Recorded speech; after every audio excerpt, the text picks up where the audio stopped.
We are at Crafted at the Port of Los Angeles, and we are going to show you a really fun new take on the countdown to Christmas or Hanukkah.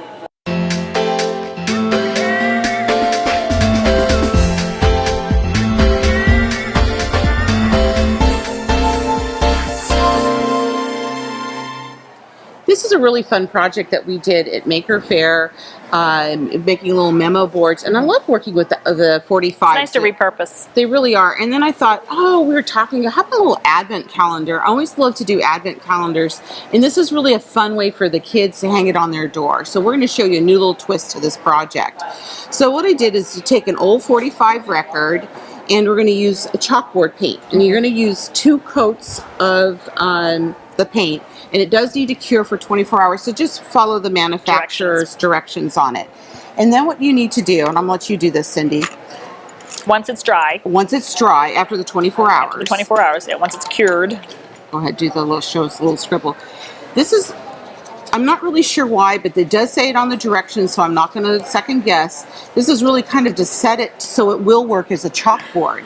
So you're just going to scribble the chalk on like Cindy's doing, and then you're just going to rub it off.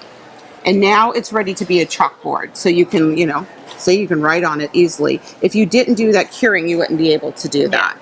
So we're going to set our little record aside, and we're going to show you the next step. We are avid stampers, and when we were talking about doing this episode, we just do things, second nature. We think everybody knows. But we know some of you are beginners and you're just getting started. So we are going to talk to you a little bit how to just stamp really quick. For our Santa, we're using this great old vintage looking Santa. It's very retro from Judy Kins. And it kind of matches that 45. Yeah, it does. It's perfect. So this is how we like to do. We'll use our stamp, we turn it upside down, and you're just going to pat. A lot of people like smush it. You don't need to do it. It's just pat, pat, pat, pat. Just evenly ink the surface without mushing and smushing. Yeah, exactly. No smushing and mushing. Mushing and smushing. Just a few times. And if you can you see that nice little glossy glow on there? You'll be able to see that the surface of the stamp is wet. And so this way, when you go to stamp, I'm going to put it down. And I like to use the palm of my hands and just give Try not to rotate it, rock it. And then when you lift it up, you get a perfect stamping. Good crisp image without any marking. So that's our little tip for you today. We are going to be very tip oriented today. Yeah. This is something that I've done for years, and I call it shadow cutting. And so I've cut out the Santa, and I just want to show you really quick.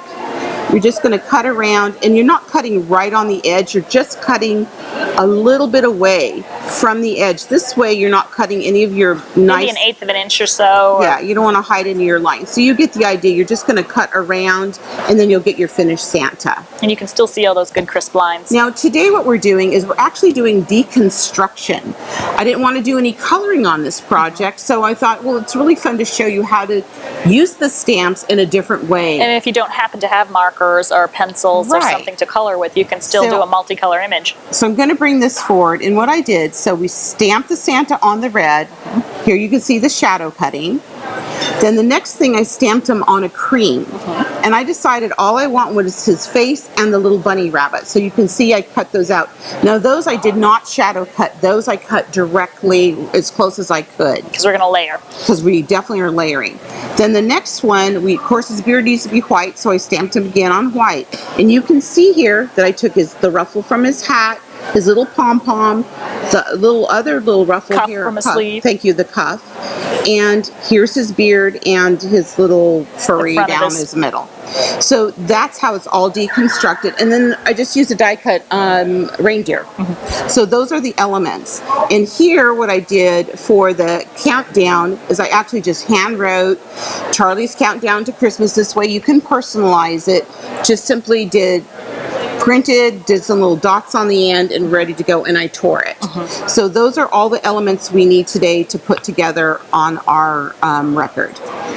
Okay, so the next step we're going to do is we're going to use some just diamond glaze, and we're going to just put a coat on this, like so, and then kind of like finger painting. Not only is it a glaze, it's also an adhesive.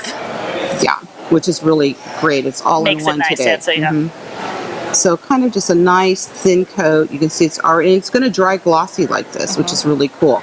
Now, Cindy, you can help me do this. We're going to, let's see, I started with his face, get his little bunny ready. And this is actually how we're constructing him. And put him on There we go. And I'm telling you, this stuff sticks fast, so you can't make a mistake on it. Yeah, it does start to dry very quickly, which is one of the things that I like about it, is it doesn't take long time to dry. What I do, get his little beard down, and then do you want to do his pom-pom, and I'll get his little, oh no, you can go ahead, that's fine. Lick on that to get that up.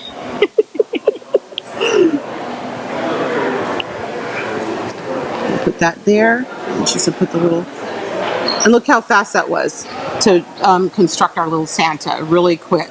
And then I just let this dry just a little bit, and then I'm going to put another layer of the diamond glaze over it, and then it'll all be glossy. You know what would be fun? While the glaze is wet, a little bit of white flocking on his beard. Oh, there you go. You get as creative as you want with this. Yeah. So now what we're going to do, we did do print out, and if you don't have handwriting, you're freaking out about it, just do it on the computer. I don't have good handwriting. But Cindy's going to show us how to do a little tearing around the edge. Rather than trying to cut it and worrying about that, we like to tear and just kind of random. And if you tear towards you, it gives you a little more control. So the next thing we're going to do is we're going to first start with our words in the center. So we'll go ahead and you put diamond glaze on the back. You've already diamond glazed all these pieces. I didn't say that. Yeah, so before you hear them. Let them dry, and then you're going to put the diamond glaze on the back. We're going to put our little person's name right there on the front. Then our Santa over here on the side, like so. I just love how he's so retro, like the 45. It's really fun, huh? And then, of course, I think it was really cute with the little reindeers looking up. You know what he needs? He needs a little tiny googly eye and a red nose. I know, well. And again, the diamond glaze would hold it. Yeah. So then once all of this is, all the elements are on, we're going to let this dry. And then let's bring this record back in. Now, the really cool part is to do the finishing, you see how he's all done, is we're going to add these other elements. We're going to add ribbon or string, and I used a little piece of duct tape and put it to the chalk and just did this. Now you're wondering, how did you get those holes in the record, right? Well, we use this handy tool. There's lots of different tools on the market, but literally it just punches right through the record. So I did 2 punches up here at the top, and this is actually the punch part. If you're wondering what the punches are, that's where you actually punch. So you can't just use like a little hand punch. It does have to be something that's heavy duty. You need a stronger duty punch, yeah. So I'm just going to point out, here's the little holes. I punched a hole. Or a drill. Right, if you didn't have the special punch, could you use a small drill? I don't think you can use a drill. No? No. So I'm going to show you right here. So we did punch here, a punch here, and then one here for the chalk. So I just simply put some ribbon through here, did the chalk with the ribbon, and now what you can do is do your countdown. Almost, can you write upside down? I can make a 1. 1 day left to Christmas, great. Well, honestly, you would start with 25 and work your way down. But it's really fun. So you see, then the kids can hang out on the door, and they can come out every morning. And this is actually just a little washcloth that I folded in half and stitched it, so you can have that nearby so they can just erase. You could add a little string and attach that. Yes, you could do that. So this is our little countdown to Christmas. Now, we wanted to show you a little Hanukkah version as well. So let's pull the Hanukkah one in, Cindy. You just sit this down so they can see that. Okay, the same thing. You can personalize the child's name. I didn't do that on this one. I just cut out a little menorah. And then I used this fun stamp from Judikins. It's just candles, and stamped it 2 times here on the cardstock.